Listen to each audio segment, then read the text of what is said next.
ஒரு பாட்டு பாட சொல்லுங்க. பொண்ணை பாட சொன்னா வீட்டுக்குள்ள எல்லாம் போகுது. அப்பா ஹார்மோனியம் போட்டு எடுத்து வரும்பா. இந்த விஷயத்தை மாப்பிள்ளை வீட்டுக்காரங்கிட்ட சொல்லலையா? அம்மா உண்மை சொன்னா எங்க வரமாட்டாங்களோன்னு பயந்துகிட்டு தாமா நான் இதை சொல்லல. பொண்ணு நேர்ல பார்த்தா எல்லாம் சரியா போயிடும் நம்பித்தான். என்னைய இப்படி பண்ணிட்டேன். எல்லாரும் என்ன மன்னிக்கணும். என் பொண்ணு பேச மாட்டா. ஒரு ஆக்சிடென்ட்ல அப்படி ஆயிடுச்சு. எதையும் மறைக்காம சொல்லித்தான் மாப்பிள்ளை வீட்டுக்காரங்களை அழைச்சிட்டு வரணும்னு சொன்னேன். இவர் சொல்லலைங்கிறது இப்பதான் எனக்கு தெரியுது. ஏங்க பேசாதது ஒரு பெரிய குறையா? இந்த காலத்துல பேசாத பொண்டாட்டி கிடைக்கிறதுக்கு கொடுத்து வச்சிருக்கணுங்க. தரகர புத்தியை காட்டிட்டு இல்ல, காசுக்காக எதையும் செய்யலாம் ஐயா. பொண்ணுன்னா புருஷன் கிட்ட அன்பா பேசணும். மாமன் மாமியார் கிட்ட சண்டை போட தெரியணும். 4 வேலையாளங்க கிட்ட சத்தம் போட்டு வேலை வாங்க தெரியணும். ரேடியோன்னா பாடணும் ஐயா. ரேடியோவை அழகு பார்க்கவா வச்சுக்கோங்க. நீ எல்லாம் ஒரு பெரிய மனுஷன். வாங்க போலாம்.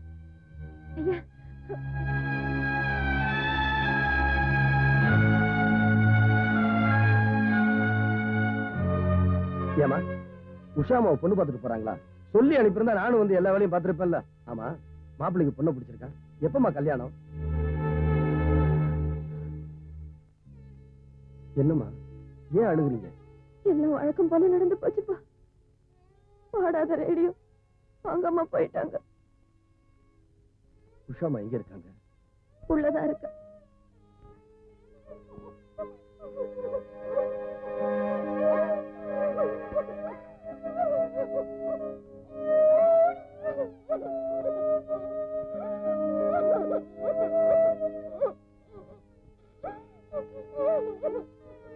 உஷாமா அழாதம்மா, நான் சொல்றத கேளுமா, அழாதம்மா. அட நீ வேற என்னமா என்ன நடந்து போச்சு? அவன் என்ன மாப்பிள்ளை? அவன் மாப்பிள்ளை அவன் மூஞ்சி முகர கட்டியும் மூக்க பாத்தியா கிளி மூக்கு மாதிரி. நல்ல வேலை நீ அம்மா ஒத்துக்குறீங்க. ரொம்ப பயந்தே போயிட்டேன். அவங்களே போயிட்டாங்க. இந்த பாருமா, ஓ அழகுக்கும் குணத்துக்கும் ஏத்த மாதிரி ஓ மனசுக்கு பிடிச்சவன ஒருத்த வந்து சேருவான். இத பாருமா, உப்புளி நம்புமா, நம்புமா. நீ என்ன பண்ற?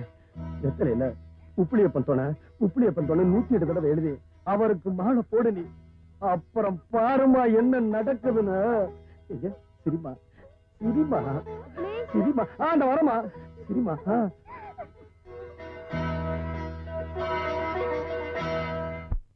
தாய்மார்களே, தந்தைமார்களே, அண்ணன்மார்களே, தம்பிமார்களே, ஒரு ஜான் வயசுக்கு என்ன பாடுபட வேண்டியதா இருக்குது. ஏதாவது போடுங்க ஐயா. ஐயா ஐயா.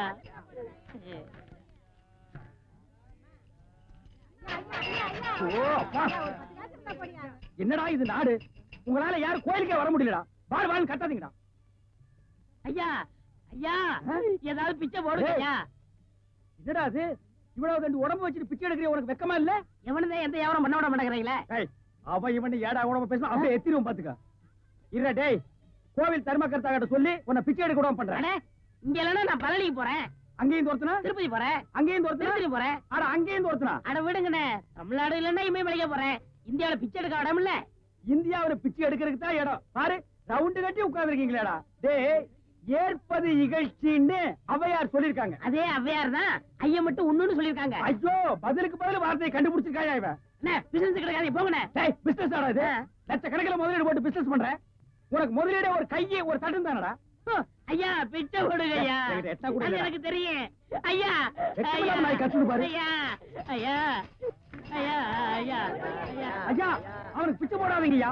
அவன் உடம்பு பாருங்க, காட்டு பண்ணி மாதிரி இருக்கு. அடிச்சு போட்டா 5 ஒரு கறி வரும் ஐயா. இவனை எல்லாம் உழைச்சு சாப்பிட சொல்லுங்க ஐயா. பிச்சை போடுறத கிடைக்காத.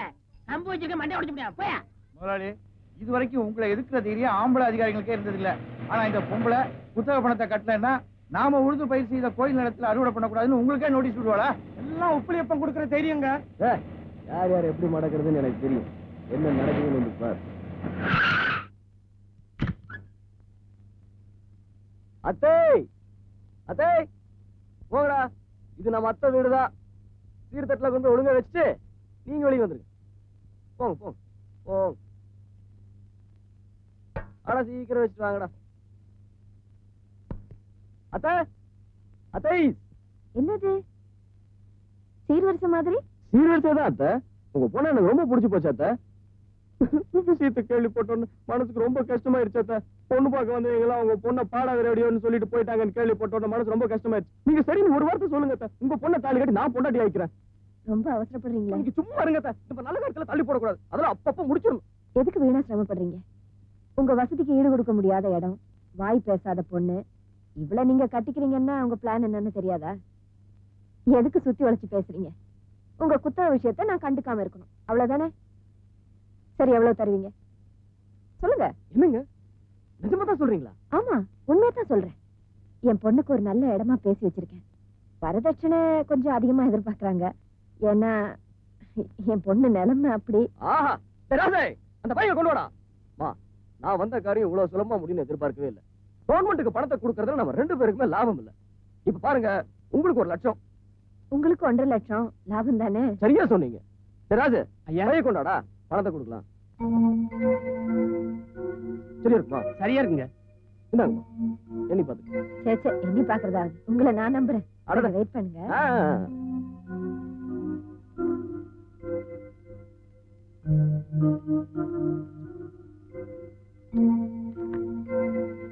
இந்தாங்க. நீங்க கொடுத்த பணத்துக்கு ரசீது. மீதி 1.5 லட்சத்தை திருப்பி கொடுத்தீங்கன்னா நீங்க வயல்ல அறுவடை பண்ணலாம். இல்ல வயல்ல காலை கூட வைக்க முடியாது. ஏங்கிட்டியா விளையாடுறீங்க? உன்னால முடிஞ்ச செய் போடா. ஏமாத்திட்டீங்கல்ல? இந்த பார், ஏமாத்துறது ஓ மேல. நியாயமா சேர வேண்டியதை நாங்க எடுத்துக்கிட்டோம். ஆடி கறக்கிற மாடு, பாடி கறக்கிற மாடு, அடிச்சு கறக்கிற மாடுன்னு கேள்விப்பட்டிருக்கியா? அதுல நீ பாடி கறக்கிற மாடு கறந்துட்டோம். இதுக்கெல்லாம் நீங்க ஒரு நாள் பதில் சொல்லியே ஆகணும். தேதியை சொல்லிவிடு, அப்புறம் வந்து பதில் சொல்றேன். போடா.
இப்படி வாயிலாத பூச்சி போட்டு அடிக்கிறீங்களே, இது உங்களுக்கு நல்லா இருக்கா? என்ன அடிங்க, என்ன கொல்லுங்க. இது என் குடும்ப பிரச்சனை. வெளியிலப்பா. அந்த பிரச்சனைக்கே நான் தானமா காரணமாயிட்டேன். அம்மா, நான் பெத்தவங்க முகத்தை கூட பார்த்ததில்லை. உங்க முகத்தை பார்த்ததுக்கு அப்புறம் தான் இனிமே நான் அனாதை இல்லைன்னு சந்தோஷப்பட்டேன். நீங்க கட்டின மணியை ஒவ்வொரு நாளும் அடிக்கும் போதெல்லாம் குப்பிளியப்பா, அந்த பிள்ளைக்கு பேச்சு வராதான ஆண்டவங்கிட்ட வேண்டிக்கிறேன். அம்மா, எனக்கு இந்த காதலுக்கு இதெல்லாம் தெரியாதுமா. எனக்கு தெரிஞ்சதெல்லாம் உப்பிலியப்பனும் அவர் இருக்கிற கோயிலும் தான். இந்த கோயிலுக்கு நேர்ந்து விடுற மாடுகளை கூட விலை கொடுத்து வாங்கிட்டு போயிடுறாங்க. ஆனா இந்த மாடு விலை போகாதுமா. பேச தெரிஞ்ச பிள்ளைய போட்டு அடிச்சா அது ஏன் இப்படி செஞ்சதுன்னு தெரிஞ்சுக்கலாம். இப்படி வாய் பேசாத பிள்ளைய போட்டு அடிச்சா அது எப்படிமா உண்மையை சொல்லும்?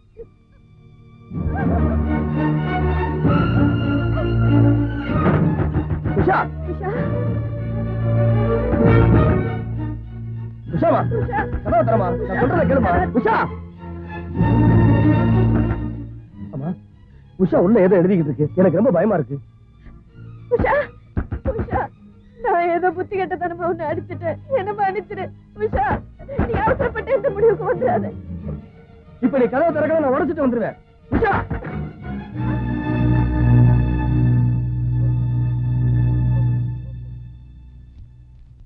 அம்மா பேச முடியாத என்ன மத்தவங்க தான் புரிஞ்சுக்கல நீ கூடவா அப்படி பெத்தவங்க பாசத்தை தவிர மத்தவங்க பாசம் அறியாத எனக்கு உப்புளியப்பம் காட்டின பாசம் ஆறுதலா இருந்தது நான் அவரை தெய்வமா தான் நினைச்சேன் தெய்வத்துக்கு மாலை போட்டு காதலிக்கிறதுக்கு நான் ஒன்னும் ஆண்டாள் இல்லம்மா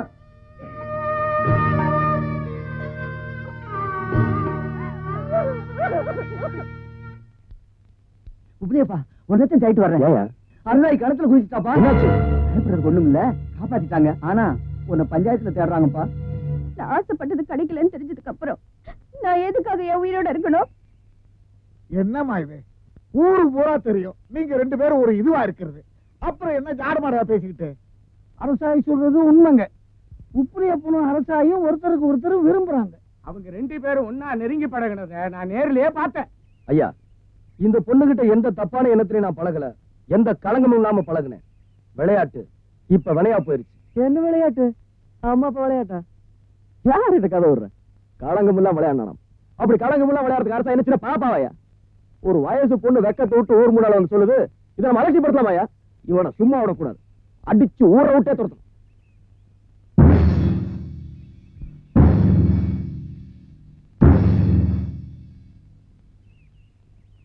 என்னம்மா நான் உன்னை கல்யாணம் பண்ணிக்க முடியாது நான் சொன்னேன் அதனாலதான் நீ கிணத்துல விழுந்து சாக போறதுன்னு முடிவு பண்ணியா